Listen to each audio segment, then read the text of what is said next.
आज हम गेम खेले। ठीक है, गेम है जैसे ये बीच में एक बाल्टी रखी है, ठीक है, और आपकी आंखों पर हम एक दुपट्टा बांध देते हैं, ठीक है, पट्टी बांध देते हैं जिससे आपको दिखाई नहीं देगा, और हाथ में आपके एक डंडा होगा, ठीक है, स्टिक। आपने उस डंडे से बाल्टी को मारना है। छोटू आ जाओ, मारो मारो मारो मारो, ऐसे देखना नहीं है आपको। आ जाओ सक्कू बेटा, चलो आओ। मार दे मार दे मार दे मार दे मार दे बस बस आउट आउट आउट आउट।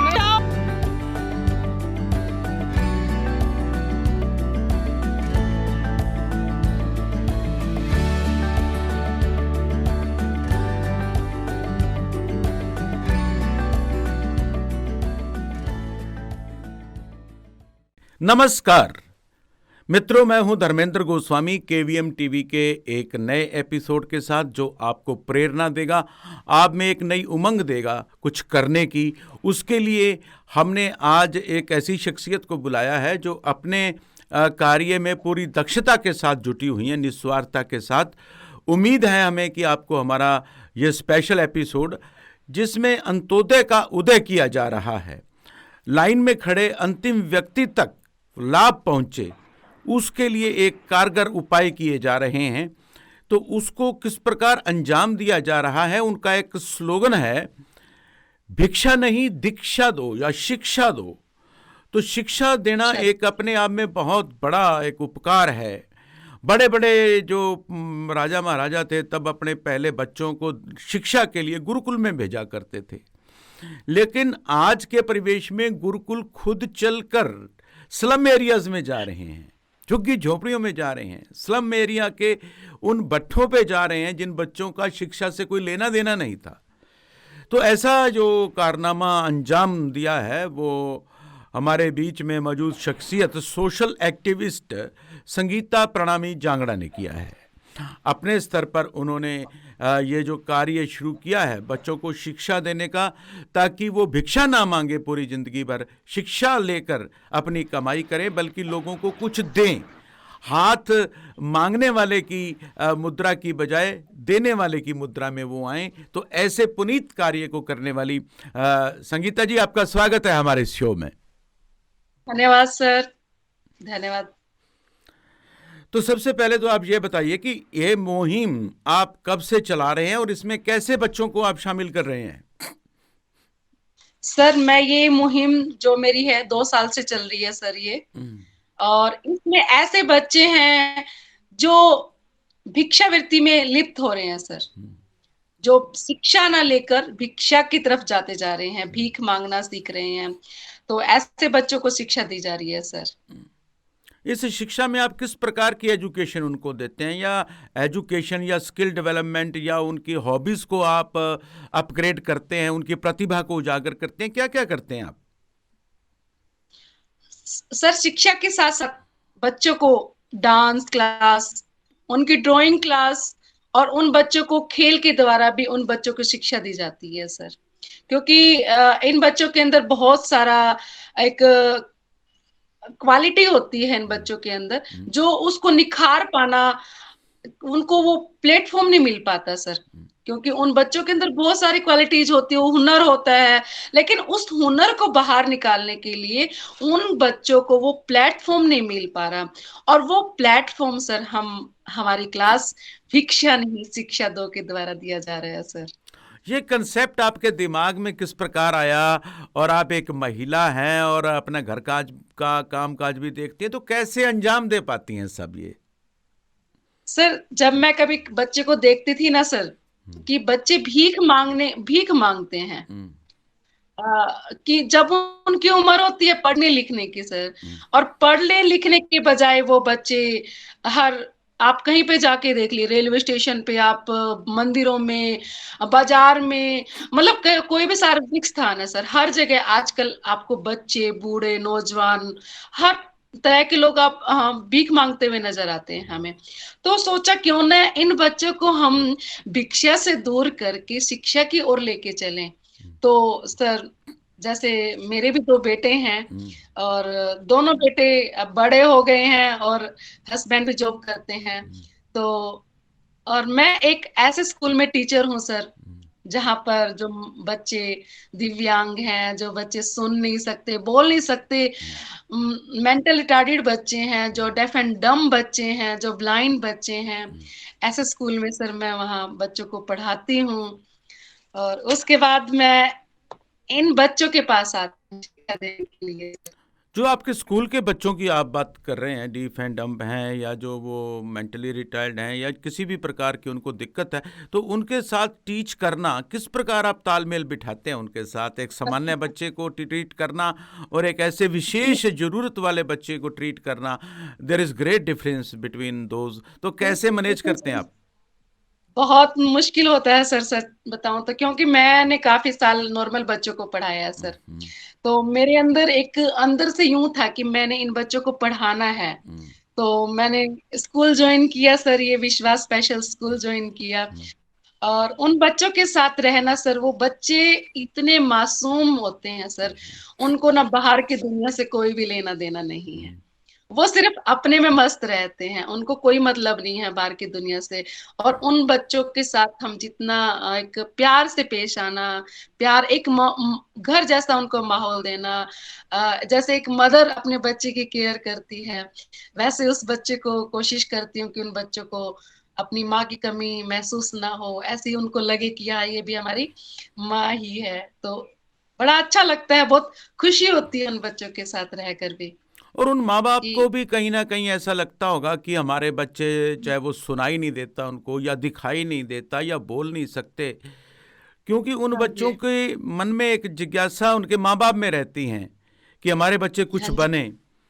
और कहा भी गया ऐसा कि पापा कहते हैं बड़ा नाम करेगा, तो वो बड़ा नाम करें, बड़ा काम करें, उसके लिए कोई स्किल डेवलपमेंट का भी आप सहारा लेते हैं? बच्चों में कौशल विकास आए उनमें, चाहे वो सिंगिंग में हो, कहीं टेलरिंग में है या कहीं गाने बजाने में है या कहीं खेलों में है, तो उसके लिए आप क्या करते हैं?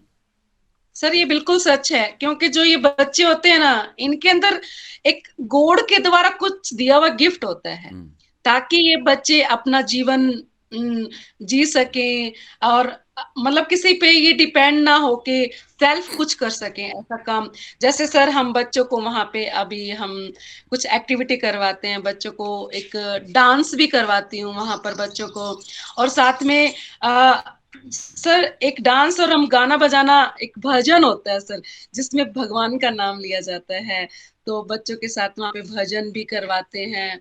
कुछ बच्चे बोल नहीं पाते सर, लेकिन उनको सुनाई देता है, उनके अंदर नाम तो जाता है ना उनके अंदर। और उन बच्चों को जैसे लिफाफे बनाने, अखबार के द्वारा उन बच्चों को लिफाफा बनाना वहां पे भी सिखाया जाता है सर। तो ऐसी ऐसी बहुत सारी एक्टिविटीज बच्चों को करवाई जाती हैं स्कूल में। बच्चों को आप आत्मनिर्भर बनाने की एक विशेष ट्रेनिंग दे रहे हैं। सेल्फ डिपेंडेंट जब बच्चा हो जाता है तो फिर वो सारी उम्र किसी का मोहताज नहीं रहता। बिल्कुल। ऐसी ट्रेनिंग देने में आपको भी कुछ तैयारी करनी पड़ती है, होमवर्क करना पड़ता है, या आप पहले से ही ट्रेंड होती हैं? नो नो सर, बिल्कुल करनी पड़ती है। पहले घर से प्रिपेयर होके जाती हूँ और कुछ सर्च भी करती हूँ कि मैं बच्चों को ऐसा क्या सिखाऊं जिससे बच्चे सेल्फ डिपेंड बने। बिल्कुल सर, हम कुछ सिखाने के लिए पहले हमें खुद सीखना पड़ता है, तब हम आगे कुछ सिखा पाते हैं। पहले हम खुद सीखते हैं सर उस चीज को। और इस प्रकार की मोटिवेशन आपको कैसे मिलती है, प्रेरणा इसकी कैसे आप अपने आप को अपडेट करती हैं ऐसे कामों के लिए? सर देखो, हम आजकल सोशल मीडिया के द्वारा, आप जैसे आपसे ही ले लीजिए, हम आपकी मोटिवेशनल वीडियोस देखते हैं, मोटिवेशनल स्पीच सुनते हैं, तो उनको सुन के हमारे अंदर भी कुछ साहब भर जाता है कि हम भी कुछ करें, हम भी कुछ ऐसा करें जिसमें हमारे समाज में हमारा नाम हो, जिससे हमारे समाज में बदलाव हो। सबसे बड़ी बात तो, क्योंकि समाज, बहुत लोग हैं नाम तो लगा देते कि समाज सेवी, लेकिन समाज सेवी वही होता है जो समाज में सुधार कर सके।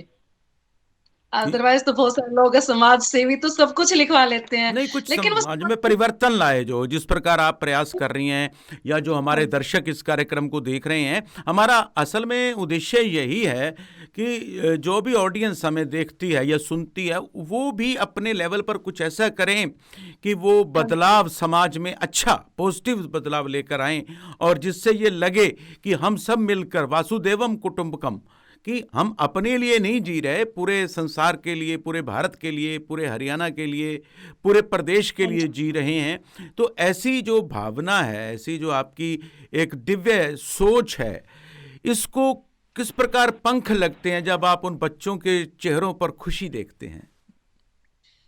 सर बताऊं कि पंख तो पता ही नहीं सर कब लग जाते हैं, जब उन बच्चों की खुशी देखते हैं ना, तो अपने आप सब होने लग जाता है उन बच्चों को देख के। कि जब वो आते हैं, मैं बताती हूँ सर, जब मैं उन बच्चों के पास जाती हूँ ना सर, स्लम एरिया में, झुग्गी झोपड़ी के पास, तो दूर से इंतजार करते रहते हैं कि मैम आएंगे, मैम आएंगे। और जैसे मैं उन बच्चों के पास जाती हूँ, जोर से बच्चे गले, लड़कियां जो होती हैं, बेटियां होती हैं, गले मिलना शुरू कर देती हैं, और इतना उनके चेहरे पे इतनी खुशी मिलती है कि कोई हमें पढ़ाने के लिए यहाँ हमारे पास आ रहा है। और देखो, आज केवीएम के माध्यम से मुझे सबके साथ जुड़ने का सौभाग्य प्राप्त हुआ सर। सबसे पहले तो मैं आप सबका धन्यवाद भी करना चाहूंगी, और इसके माध्यम से मैं सबको एक संदेश जरूर देना चाहूंगी कि हमारे पास सब कुछ है, लेकिन हम किसी को क्या दे सकते हैं? समय। जिसने समय दे दिया दूसरों को, उसने समझ लो सब कुछ दे दिया। क्योंकि समय किसी के पास नहीं है, आपके पास धन दौलत सब कुछ है, लेकिन समय निकालना आज के टाइम में बहुत बड़ी बात है सर, जहां तक मैं मानती हूँ। मानते नहीं है, नहीं नहीं, आप मानते नहीं है, ऐसा है। और मैं तो अक्सर ये बात भी कहता हूँ कि 24 घंटे सबके पास होते हैं, लेकिन अपने विचार से, अपनी एक्टिविटी से कोई तो उसको 48 घंटे बना लेता है, और कोई 12 घंटे पर सीमित कर देता है। उन 24 हैं 24 ही, पर आप तो ऐसा लग रहा है कि आप अपने समय को किस प्रकार मैनेज करते हैं, उसका समय का प्रबंधन करते हैं। घर देखना, फिर स्कूल देखना, फिर स्लम एरिया के बच्चों को देखना, इसके अलावा भी बहुत सी जिम्मेदारियां एक महिलाओं पर होती हैं। तो महिला सशक्तिकरण को भी आप किसी ना किसी रूप में बढ़ा रहे हैं, और जो महिलाएं बाकी हमारे इस शो को देख रही हैं, उनको सशक्त करने के लिए, जिनके मन में कुछ करने की तमन्ना है, उनके लिए आप टाइम मैनेजमेंट का क्या मैसेज देना चाहेंगे? टाइम मैन सर, सबसे बड़ा होता है कि हमारा आलस। कहते हैं कि जब तक सफल ना हो, जब तक सफल ना हो, नींद चैन को त्यागो तुम। जब तक हम सफल नहीं होंगे, हमें हमारे अंदर ये करना है कि हमें कुछ करना है, लेकिन वो कब होगा? जब हम हमारी नींद, हमारा सब कुछ चैन को, उसको त्याग देंगे। और वो किस लिए? जब तक हम अगर हम संघर्ष का मैदान छोड़कर, अब मैं सोचूंगी मैं तो बहुत थक गई हूँ, मुझे तो सोना है, अगर मैं सो गई तो मैं उस अपने एम तक कैसे पहुंचूंगी? उन बच्चों को कैसे पढ़ाऊंगी? तो टाइम सबके पास 24 घंटे ही है, लेकिन हमें क्या करना है? अपनी नींद चैन को त्यागो तुम, जब तक सफल ना हो, संघर्ष का मैदान छोड़कर मत भागो तुम।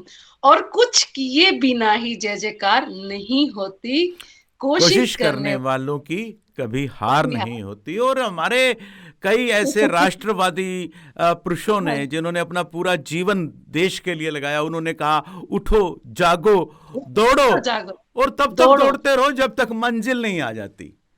तो आप उस मंजिल को बढ़ाने का, प्राप्त करने का प्रयास कर रहे हैं। अगर पूछूं तो आपकी अगली मंजिल, अगला पड़ाव क्या है आपका? सर मेरा एक पड़ाव है, जो मेरा एक एजेंडा है सर, भिक्षा नहीं शिक्षा दो।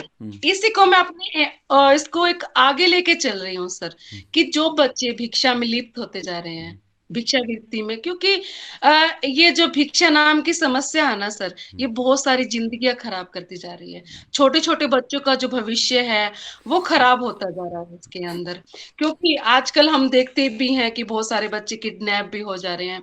तो ये किडनैपिंग का कारण क्या है? सबसे बड़ा ये किडनैपिंग जो हो रही है, ये सबसे बड़ा कारण इसका भिक्षावृत्ति है। क्योंकि बच्चों को किडनैप करके उन बच्चों को भिक्षा के लिए तैयार किया जाता है। और कुछ लोगों का तो सर ये एक धंधा बन चुका है, व्यवसाय बन चुका है। क्योंकि आजकल हम देखते हैं, बड़े बड़े शहरों में भी देखते हैं कि इसका एक वो बना लिया जाता है, गैंग बना लिया जाता है ना, एक समूह बना लिया जाता है। और उस समूह में इन बच्चे, ये जो बच्चे हैं छोटे छोटे, इसका शिकार होते जा रहे हैं, भिक्षा का शिकार होते जा रहे हैं। और उन बच्चों को किडनैप करके उनका कोई भी अंग काट देते हैं, या उन बच्चों को खाना नहीं देते, उन बच्चों को ऐसा शरीर बना देते हैं उनका दुबला पतला, जिससे हम लोग जब वो हमारे पास आए तो हमें सच में ही लगे कि ये बच्चा तो सच में भूखा है, इसको सच में अगर आप उसको खाने के लिए दोगे ना तो वो शायद नहीं लेगा, वो कहेगा मुझे तो पैसे दे दो। वो पैसे क्यों मांग रहा है? क्योंकि उसके मालिक ने कहा है कि तुझे पैसे लेकर आने हैं। तो हमारा जो, मैं इसको आगे लेके चल रही हूँ, भिक्षावृत्ति को हमारे खत्म करना है। और जहां तक हो सके हमें खुद को जागरूक होना पड़ेगा इसके लिए कि हम बच्चों को भिक्षा ना देकर शिक्षा की ओर प्रेरित करें। तो सर मेरा ये एक मेरी मुहिम है सर, ये भिक्षा नहीं, शिक्षा दो, भिक्षा से दूर करना है बच्चों को। यह बाल उत्पीड़न है या बाल का शोषण है, जिस प्रकार से आप उसे रोकने का प्रयास कर रही हैं, और उसमें आप ये जो शिक्षा के माध्यम से, चाहे वो स्किल डेवलपमेंट के माध्यम से, चाहे उनको आत्मनिर्भर बनाकर ऐसा करने का आप प्रयास कर रही हैं, तो क्या रुकावटें आपके रास्ते में आती हैं? किस प्रकार के हर्डल्स का आपको सामना करना पड़ता है ऐसा करने में? सर रुकावटें तो बहुत सारी आती हैं, क्योंकि सबसे पहले तो रुकावट यही है कि मुझे जगह जगह जाना, हर झोपड़ी में, क्योंकि जितनी भी हमारे शहर में जो भी झोपड़ियां हैं वहां जाकर देखना होता है, उनके माँ बाप को भी समझाना होता है, लेकिन वो कई बार नहीं मानते, फिर वो अपने बच्चों को फिर दोबारा से भेजना पड़ता है। बहुत इसके लिए बहुत सारा प्रयास करना पड़ता है उनके माँ बाप को समझाने के लिए कि आप बच्चों को शिक्षा, लेकिन वो क्या करें, बच्चे भी तो, उनको तो शाम को पैसे चाहिए माँ बाप को, तो वो बच्चे पैसे लेकर आते हैं और माँ बाप को लाके दे देते हैं। तो सामना तो सर बहुत बहुत करना पड़ता है इस चीज के लिए, सुनना भी बहुत पड़ता है, उनके पास जाना भी पड़ता है, टाइम भी देना पड़ता है। तो संगीता जी, कुछ ऐसा आपके साथ वाकया हुआ हो, कुछ ऐसी घटना हुई हो जिसने आपका दिल दहला दिया हो, या आप उसको देखकर बहुत मार्मिक हो गई हों इस सफ़र के दौरान आपके 2 साल के, तो हमारे केवीएम के दर्शकों के साथ आप साझा कीजिए। सर एक बार मैं बताती हूँ, मैं इस झोपड़ियों में जहाँ पे बच्चे, एक पार्क है सर हमारे पास में, तो वहां पे कुछ लड़कियां भीख मांग रही थी, उसकी मम्मी भी थी उनके साथ में। तो मैंने उनको रोका कि आप भीख मत मांगा करो, आप कुछ सामान, अगर आपको सामान की जरूरत है तो आप हमें बताओ, हम आपको दिलाएंगे सामान की जरूरत हो। तो मैं उनको शाम को अपनी स्कूटी पे बिठा के, उनका घर काफी दूर था सर, मैं उनको छोड़ के भी आई हूँ, उन दोनों लड़कियों को और उसकी माँ को। और समय यही 6-7 बजे का टाइम था, मतलब रात होने वाली थी। मैं उनको छोड़ के आई, तो उन्होंने मेरे की अच्छी बैठाया, अच्छे से बातचीत की, उन्होंने कहा कि हाँ ठीक है, आज के बाद हम भीख नहीं मांगने जाएंगे, जो हमें सामान होगा हम दे देंगे। तो अगर मैं उनको नंबर भी दिया है सर अपना, कि आपको कोई जरूरत हो तो मेरा नंबर ले लो आप और मुझे कॉल कर देना। तो अगले दिन सर उन्होंने मुझसे ना पैसे मांगने शुरू कर दिए। उन्होंने कहा कि हमने आपके कहने से भीख नहीं मांगने जा रहे हैं, लेकिन हमने ना 750 रुपए किसी से ना पास वाली झोपड़ी से ना उधार लिए हैं, हमें उनको देने हैं। मैंने कहा भैया मैं तो भिक्षावृत्ति को रोक रही हूँ, आपने क्यों लिए? बोले मैडम जी हमें खाना खाना था। मैंने खाना खाना था तो यहाँ पे बहुत सारे रोटी बैंक है, आजकल तो हर जगह कहीं ना कहीं फ्री में खाना मिल रहा है, आप वहां जाकर खा लो अगर आपको जरूरत है खाने के लिए, तो आप क्यों किसी से मांगते हो? तो उन्होंने मुझे इस चीज के लिए काफी बार उन्होंने टोकना शुरू किया कि आप हमें पैसे दो के जाओ, हमें उसके देने हैं। तो इन मुश्किलों का भी बहुत सामना करना पड़ा कि ये लोग हैं बहुत मुश्किल समझ पाते हैं इस चीज को। नहीं, वो बात दुरुस्त है बात थी। आपकी। एक शिक्षक को उन्होंने अपना बैंक समझ लिया, लेकिन उनको एक मोटिवेशन की ज़रूरत रहती है ऐसे बच्चों को कि आप फ्री ऑफ कॉस्ट उनको शिक्षा दे रही हैं, फ्री ऑफ कॉस्ट उनको नॉलेज दे रही हैं, स्किल डेवलपमेंट दे रही हैं, उनको एम्प्लॉयमेंट का एक तरीका बता रही हैं, जैसे मोमबत्ती बनाना है, लिफाफे बनाना है, या कुछ और ऐसा सामान बनाना है जो कि अक्सर बाज़ार में बिक जाता है और ज़्यादा उस पर खर्च नहीं होता, लेबर होती है और वो लेबर का उनको जो मुआवजा है वो उनको मिल जाता है। तो इस मुहिम को अगर आप आगे बढ़ाते हैं, या उनको आप ऐसे लोगों को हमारे दर्शक भी शायद इस बात से सहमत हों, जैसे हम लोग हैं या कुछ और लोग, बड़े लोग हैं, अपने बर्थडे सेलिब्रेट करते हैं, एनिवर्सरी सेलिब्रेट करते हैं, कुछ और ऐसे फंक्शन करते हैं, तो क्यों ना वो उन बच्चों के साथ जो स्लम एरियाज़ में रहते हैं, उनके पास खाने को नहीं है या उनको पहनने को नहीं है, अगर उनके साथ आप जाकर अपना फेस्टिवल भी अगर सेलिब्रेट करते हैं, तो क्या समझते हैं इससे कुछ सुधार और हो सकता है? सर ये बिल्कुल सही कहा आपने। ये जो आजकल जन्मदिन मनाते हैं, बहुत सारी पार्टीज, अपने घर की कोई भी खुशी हो, आजकल सभी उसकी, आजकल हम होटल में जाके मनाते हैं और पता नहीं हजारों रुपए वहां पे हम वेस्ट करते हैं। अगर वो पैसा अगर हम कहीं ना कहीं किसी जरूरतमंद को दें, तो वो आपको बहुत सारी आशीष देंगे, बहुत सारी दुआएं देंगे। अगर कोई बच्चा स्कूल नहीं जा पा रहा है, आपके पास बहुत है, आप उसकी फीस, उसको स्कूल में एडमिशन करवाइए, स्कूल में एडमिशन करवा के उसकी फीस डिपॉजिट करवाइए, आप उस बच्चे को अडॉप्ट कीजिए एक शिक्षा के दौरान कि इसका जो शिक्षा का खर्चा है वो सारा हम देंगे, इनसे दूर निकल के। लेकिन आजकल लोग ज्यादातर ये बर्थडे सेलिब्रेशन करना, कोई भी सेलिब्रेट करना, एक फालतू का खर्चा, एक फालतू का ही है सर ये तो, बिल्कुल है ना। तो अगर उन बच्चों के साथ आके उनको स्टेशनरी का सामान दें, उनको कॉपियां किताबें पढ़ने के लिए दें, अच्छे कपड़े पहनने के लिए दें, तो उनसे उन बच्चों को भी खुशी मिलती है कि हमें, अगर हम पढ़ेंगे तो हमें बहुत कुछ मिलता है, पढ़ने से भी बहुत कुछ मिलता है। उन बच्चे के अंदर एक लगन आएगी। अगर हम हर रोज स्कूल जाएंगे, हर रोज अगर आप मैम पढ़ाने आते हैं, उस क्लास में जाएंगे, तो वहां पे बहुत सारे लोग हैं, अपना जन्मदिन मनाने भी आते हैं, कुछ सामान देने भी आते हैं, तो बच्चे कहीं ना कहीं थोड़ा सा लालच में भी आ जाते हैं कि हाँ, हमें वहां जाकर कुछ ना कुछ मिलेगा वहां पर, तो वो इससे शिक्षा भी हो जाती है और उनको कुछ मिल भी जाता है। बिल्कुल बिल्कुल सही बताया आपने। और ऐसा बच्चों में एक जिज्ञासा होती है जब वो फेस्टिवल के दौरान और लोगों को पटाखे बजाते देखते हैं या होली पे रंग छिड़कते देखते हैं, तो उनके मन में कहीं ना कहीं टीस उभरती है कि काश हमारे पास भी कुछ धन होता तो हम ऐसे फेस्टिवल सेलिब्रेट कर पाते। क्योंकि ये जो मन की पीड़ा है उनकी, उसको अगर हम समझें तो हम अपने आप में बहुत बड़ा बदलाव ला सकते हैं। जहां हम एक फेस्टिवल पे 5,000 खर्च कर रहे हैं, तो 50% उसमें कटौती करके उन बच्चों को दे सकते हैं, हम उनके साथ हर फंक्शन सेलिब्रेट कर सकते हैं, और इसके साथ साथ उनकी दुआएं भी जो हैं वो बहुत काम करती हैं। लेकिन इस बीच आपने एक जो पहला किस्सा सुनाया, वो जो आपके साथ बीता, वो बच्चे पैसे मांगने शुरू हो गए। अगर इसको हम पॉजिटिव वे में लें तो कुछ बच्चे ऐसे भी ज़रूर आपके इस जीवन यात्रा में आए होंगे जिन्होंने आपका थैंक्स किया होगा, और वो भी विशेषकर जो बच्चा बोल नहीं पाता, वो अशक्त है, तो वो किस भाव से, किस भावना से आपको जो है वो थैंक्स करते हैं लोग?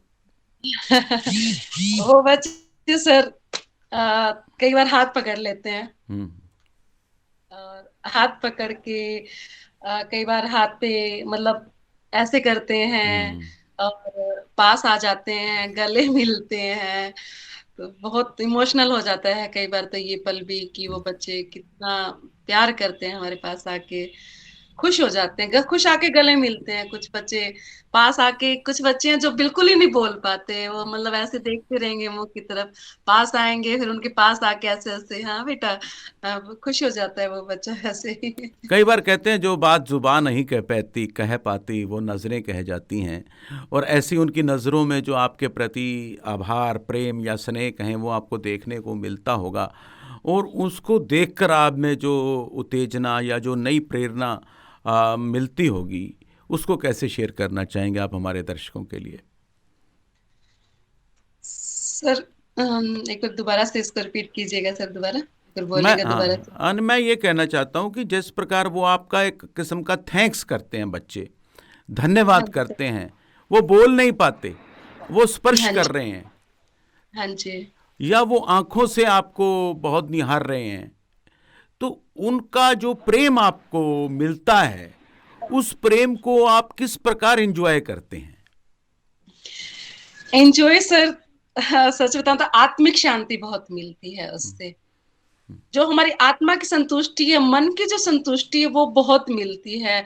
और अपने आप को मैं बड़ी भाग्यशाली समझती हूँ कि मुझे इन बच्चों के साथ काम करने का, उन बच्चों के साथ रहने का मुझे भगवान ने एक मौका दिया है मुझे उनके।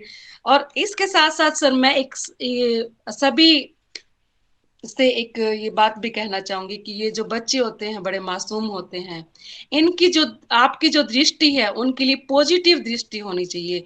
कुछ लोग इन बच्चों को देख के इनसे दूर भाग जाते हैं, इनके पास नहीं आते। ये बच्चे बहुत मासूम है, हम भी सारा दिन उन बच्चों के पास ही रहते हैं। तो ऐसा डरने की बिल्कुल भी जरूरत नहीं है। उन बच्चों के पास आइएगा, उनसे बात करके देखिएगा, वो बच्चे इतने डरावने भी नहीं है बिल्कुल भी।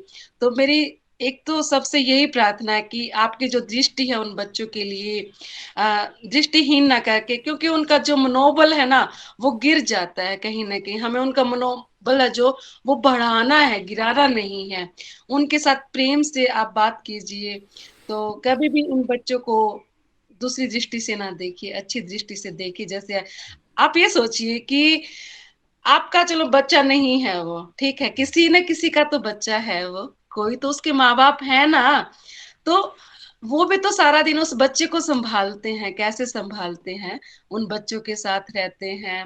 तो हम भी तो ये सोचे ना कि भगवान ने हमारे तो बहुत अच्छे बच्चे दिए, सब कुछ दिया, लेकिन ये परमात्मा ने एक ऐसा बच्चा दिया है जिसको प्रेम की बहुत जरूरत होती है, लगाव की बहुत जरूरत होती है। कई बार तो माँ बाप भी इतने उनका मनोबल टूट जाता है, जब वो बाहर लेके जाते हैं ना बच्चे को, कहीं भी लेके जाते हैं, तो उनको बड़ी यूं लगता है कि हमारे बच्चे के बारे में लोग क्या क्या सोचते हैं। तो अपनी सोच को हमें थोड़ा बदलना है उन बच्चों के लिए। माने आप ये कह रहे हैं कि बच्चे मन के सच्चे, सारी हाँ जी। जग की आंख के तारे, ये वो नन्हे फूल हैं जो भगवान को लगते प्यारे। तो आपने यही कहा है कि इन बच्चों से प्रेम करना परमात्मा से प्रेम करना है। और इस सर, कड़ी में जी। आपने कुछ लड़कियों के बारे में भी बताया जो आपसे प्रेम करती हैं या आपके कार्य को सराहती हैं। और बच्चियां जो हैं, लड़कियां विशेषकर, जो कि बहुत कोमल हृदय होती हैं, उनके बारे में तो ये भी कहा गया है कि जब घर में होती हैं तो घर को सजा देती हैं बेटियां। जब घर में होती हैं तो घर को सजा देती हैं बेटियां, और जब घर से विदा होती हैं तो सबको रुला देती हैं बेटियां, सबको रुला देती हैं बेटियां। का बहुत बहुत धन्यवाद, आपने हमारे स्टूडियो में ऑनलाइन जुड़कर हमारे दर्शकों के लिए बहुत ही ज्ञानवर्धक जानकारी दी। इसके लिए मैं धर्मेंद्र गोस्वामी अपनी ओर से, अपनी पूरी टीम की ओर से आपका बहुत बहुत धन्यवाद करता हूँ। आखिर में मैं भी दो लाइनें बोलना चाहूंगी सर। हाँ जी। बड़ी ही सुंदर लाइनें हैं, हाँ जी। थोड़ा गुनगुना के ही बोलना चाहूंगी ताकि अच्छी लगे। कुछ बनो ना बनो आके जहां में, इंसान बनो लाजवाब, नेकियां कमा। कि हम इस जहान में आके, इस संसार में आके, चाहे हम किसी पद मिले ना मिले, लेकिन जो एक पद है हमारे पास वो है एक अच्छे इंसान का पद। अगर आप एक अच्छे इंसान हैं तो आप पूरी दुनिया को जीत सकते हैं अपनी इंसानियत से। तो एक अच्छा इंसान बनिए। मैं भी केवीएम टीवी के माध्यम से आप सभी का हार्दिक धन्यवाद करना चाहूंगी, जो आपने मुझे आज ऑनलाइन आने का ये अवसर प्रदान किया। आपकी पूरी टीम का और आपका मैं भी हार्दिक दिल की गहराइयों से धन्यवाद करती हूँ। धन्यवाद सर। धन्यवाद संगीता जी। मैं इन लाइनों के साथ आज के प्रोग्राम को समाप्त करना चाहूँगा कि यूं लगा कि मत जियो अपनी खुशी के लिए, मत जियो अपनी खुशी के लिए, कोई मकसद चुनो जिंदगी के लिए, पहुंच सको अगर दीन दुखियों के आंसू तुम, तो कुछ नहीं चाहिए खुदा की बंदगी के लिए, खुदा की बंदगी के लिए। बहुत बहुत नमस्कार, जय हिंद सभी दर्शकों का जो हमारे साथ जुड़े। और अगर आप में भी कोई ऐसी प्रतिभा है, आप कोई ऐसा एक्स्ट्रा ऑर्डिनरी कार्य कर रहे हैं, तो आप हमारे साथ जुड़ सकते हैं, हमारे नीचे दिए नंबरों पर संपर्क कर सकते हैं, व्हाट्सएप के द्वारा भी। या व्यक्तिगत रूप से बताकर भी अगर आपका कुछ ऐसा जज्बा है तो आपको भी हम अपनी स्क्रीन पर लाने का पूरा प्रयास करेंगे, पूरा सहयोग करेंगे, क्योंकि हमारा भी उद्देश्य यही है कि कर भला हो भला अंत भले का भला। नमस्कार, जय हिंद।